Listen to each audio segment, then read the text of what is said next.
नमस्कार दोस्तों, इस वीडियो में बात करूंगा अगर आप UP-UEMS है Uttar Pradesh university of medical sciences Saifai Etawah से कोर्सेज करना चाहते हो जिसके लिए कोई भी एंट्रेंस एग्ज़ाम नहीं देना है, लेकिन आपका एडमिशन सैफई मेडिकल कॉलेज में होगा। तो उसके लिए कौन सा एप्लीकेशन फॉर्म फिलअप करना होता है, फॉर्म कब तक आएगा, योग्यता क्या कुछ होती है, चयन प्रक्रिया क्या कुछ होगा, पूरी डिटेल वीडियो आप लोगों के बीच में ये प्रोवाइड कर रहा हूँ। आखिर तक ज़रूर से देखिएगा। ये हमारा ऑफिशियल वेबसाइट है Uttar Pradesh university of medical sciences Saifai Etawah का।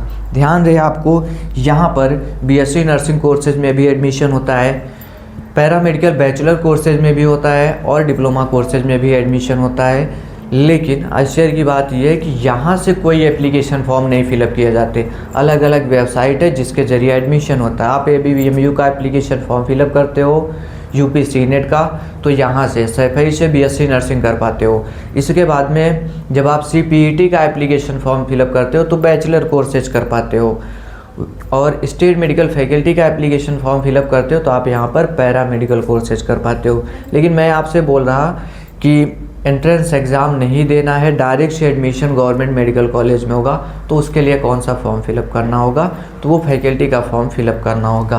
पूरी डिटेल क्या है आखिर तक देखिएगा। इसके लिए आपको सिंपल में स्टेट मेडिकल फैकल्टी की ऑफिशियल वेबसाइट पे चले आना है। गूगल पे आइएगा, सर्च करिएगा Uttar Pradesh state medical faculty. यहाँ पर आप पहुँचेंगे तो डिटेल्स ओपन हो जाएगी। अभी 25 का चल रहा है, लेकिन एडमिशन आपका 26 में भी इसी तरीके होने वाला है, ठीक है। अब यहाँ पर कौन कौन से कोर्सेज है स्टेट मेडिकल फैकल्टी में मैं आपको वो बताऊंगा। साथ में जो चयन प्रक्रिया होगी वो क्लास 10th में जो आपके परसेंटेज है, क्लास 12th में जो आपके परसेंटेज है, उसके बेस पर सिलेक्शन होगा। अलग से कोई प्रवेश परीक्षा नहीं ली जाती है। चलिए आगे बढ़ूँ उसके पहले ही आपको छोटी छोटी चीज़ें जो है क्लियर करते चलो। Application form fees unreserved OBC के लिए 2000 है, बाकी लोगों के लिए 1500 रुपये है। 500 रुपये काउंसलिंग फीस भी इसमें लिया गया है फर्स्ट राउंड काउंसलिंग का। फॉर्म अप्लाई कौन कर सकता है? जो हमारे जिनके क्लास 12th में फिजिक्स केमिस्ट्री बायोलॉजी रहे हैं या फिर फिजिक्स केमिस्ट्री मैथमेटिक्स रहे हैं, वो सभी कैंडिडेट यहाँ पर फॉर्म फिलअप कर सकते हैं। मिनिमम एज 17 साल होनी चाहिए 31 दिसंबर 2026 तक में। बाकी उसके नीचे कोई ऐसा क्राइटेरिया नहीं जो आपको एक्सप्लेन किया जा सके। यह है जो बच्चे UP के हैं वो अदर स्टेट से पढ़ाई कर रहे हैं, उनके लिए भी यहाँ पर दिया गया प्रॉस्पेक्टस टेलीग्राम पे, उधर से देखिएगा। बाकी लोगों के लिए बाद में बात करूँगा जब एप्लीकेशन फॉर्म रिलीज़ हो जाएगा तब, ठीक। अभी आपको बताऊँगा फॉर्म कब तक आएगा। चलिए ये चीज़ें तो आप समझ गए। अब हम आपको डायरेक्ट से लेकर के आते हैं, मतलब ये बात तो समझ में आ गई होगी कि आखिर में हमको कौन लोग यहाँ पर अप्लाई करेंगे, ये तो क्लियर हो गया होगा। अब देखिए यहाँ पर टोटल जो है ना वो 28 कोर्सेज, आपको यही फॉर्म फिलअप करना है। ऐसा नहीं है कि सैफई की वेबसाइट पर कुछ आएगा। सिंपल में गूगल पे जाएंगे, जब लिखेंगे UPSCMFSC तो पूरा फॉर्म की डिटेल जो है इधर पर ही आती है, सैफई वाले वेबसाइट में नहीं आता है, ध्यान रखिएगा। तो यहाँ पर सिर्फ सैफई में एडमिशन नहीं होगा, UP के सभी कोने से जितने भी गवर्नमेंट मेडिकल कॉलेज हैं सभी में एडमिशन इसी के जरिए होता है। टोटल 6000 से ज़्यादा सीटें यहाँ पर, और 10th में जो परसेंटेज है, 12th में जो परसेंटेज है, उसके बेस पर सिलेक्शन होता है। आपकी मेरिट जितनी अच्छी होगी उतना अच्छा कोर्स मिलेगा, मेरिट डाउन होगी तो कोर्स भी डाउन मिलेगा, ठीक। बाकी काउंसलिंग टाइम पर मैं हेल्प करूँगा। ये टोटल 28 कोर्सेज है जिनमें आपका एडमिशन हो सकता है। तो मैं कुछ टॉप कोर्सेज की बात करता हूँ। एनेस्थीसिया एंड क्रिटिकल केयर है, उसके बाद इमरजेंसी एंड ट्रामा केयर और डायलिसिस टेक्नीशियन हो गया। DMLT है आपका, डिप्लोमा इन लैब टेक्नीशियन के लिए हो जाएगा। फिर उसके बाद OT टेक्नीशियन, उसके बाद में ऑप्टोमेट्री।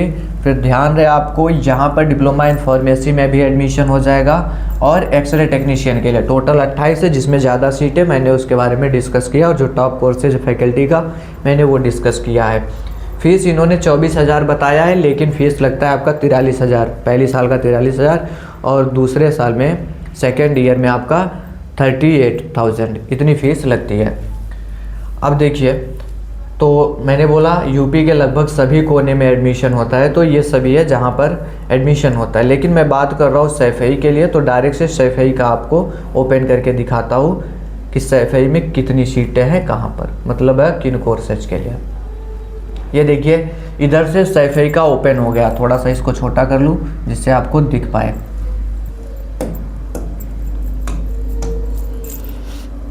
कहाँ पे चला गया, ये देखिए Saifai Etawah, Uttar Pradesh university of medical sciences Saifai Etawah.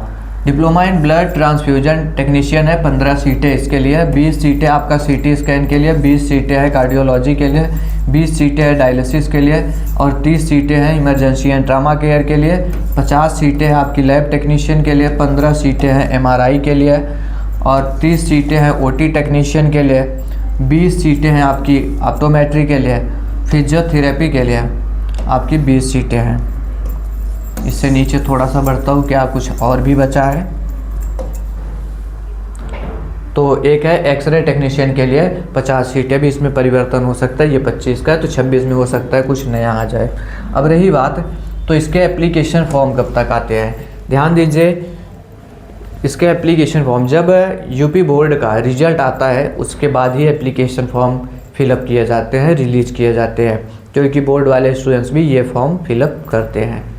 अब रही बात, एक आपको आइडिया दे दूँ तो फॉर्म इसके अप्रैल मंथ में आ जाएंगे, अप्रैल 2nd वीक तक में आपका एप्लीकेशन फॉर्म आ जाए। कहने का मतलब मान के चलिए 10 से 15 अप्रैल तक में फॉर्म आते हैं, फिर 1 महीने तक फॉर्म फिलअप किया जाता है, उसके बाद काउंसलिंग प्रोसीजर स्टार्ट किया जाता है। मैंने आपको बताया जो आपके 10th में जितने परसेंटेज आए हैं, 12th में जो परसेंटेज आए हैं उसके बेस पर सिलेक्शन होगा, एग्ज़ाम नहीं होगा। तो आखिर में कितने परसेंटेज चाहिए सैफई में पहुंचने के लिए, तो देखो सैफई जो है यूपी का सबसे टॉप यूनिवर्सिटी है। KGMU का नाम तो आता ही है, सैफई का भी नाम आता है, टॉप यूनिवर्सिटी है, कट ऑफ यहाँ पर ज़्यादा जाती है और हॉस्टल यहाँ पर मिल जाता है। पैरा मेडिकल वालों के लिए यूपी में यूजुअली हॉस्टल नहीं दिया जाता, सिर्फ सैफई में दिया जाता है, जिसके चलते कट ऑफ यहाँ पर बहुत ही हाई जाती है। फिर भी मोटा मोटी आपको आइडिया दे दूँ कितने परसेंटेज तक में अलॉट हो जाएगा सैफई। मान के चले 75% का अगर आपका एवरेज मेंटेन होगा तब सैफई में एडमिशन होगा, लेकिन अगर इससे डाउन है तो आपको दूसरे ज़िले में जाने की ज़रूरत पड़ेगी। जैसे कन्नौज में एडमिशन हो सकता है, पीलीभीत में हो सकता है, लखनऊ में हो सकता है, लेकिन सैफई के लिए सैफई कट ऑफ सबसे ज़्यादा जाता है। 75% का एवरेज या इससे ज़्यादा का होगा तो आपको सीटें अलॉट हो जाएंगी। ये मैं कैसे निकाल रहा हूँ एवरेज परसेंटेज वो ध्यान दीजिए। मान लिया 10th में आपके 80% थे और 12th में आपके 70% है, तो एवरेज निकालने का मतलब होता है दोनों को ऐड करके 2 से डिवाइड कर दीजिए, तो 8 7 15 150 और ये 2, इससे डिवाइड करोगे तो 75 आ जाएगा। मैं इसी एवरेज परसेंटेज की बात कर रहा हूँ। अगर इतना आपका बनेगा तो मान के चलिए कोई ना कोई कोर्स आपको सैफई में ज़रूर से मिल जाएगा। अब रही बात जितनी अच्छी मेरिट होगी उतना अच्छा कोर्स मिलेगा। अगर आपका 80+ % का एवरेज आ रहा है तो आपको DMLT मिल सकता है, OT टेक्नीशियन मिल सकता है, लेकिन उससे डाउन है तो जो और कोर्सेज हमारे पास में है, x-ray technician, MRI, CT scan, cardiology, dialysis, उन सब में अलॉट हो सकता है। तो इस वीडियो में मैंने आपको बताया कि एप्लीकेशन फॉर्म कब तक रिलीज होगा, कौन अप्लाई कर सकता है और इसका काउंसलिंग प्रोसीजर कब तक चलेगा, साथ में मेरिट कितनी होनी चाहिए।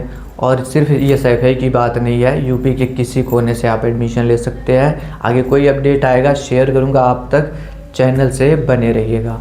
Thanks for watching this video.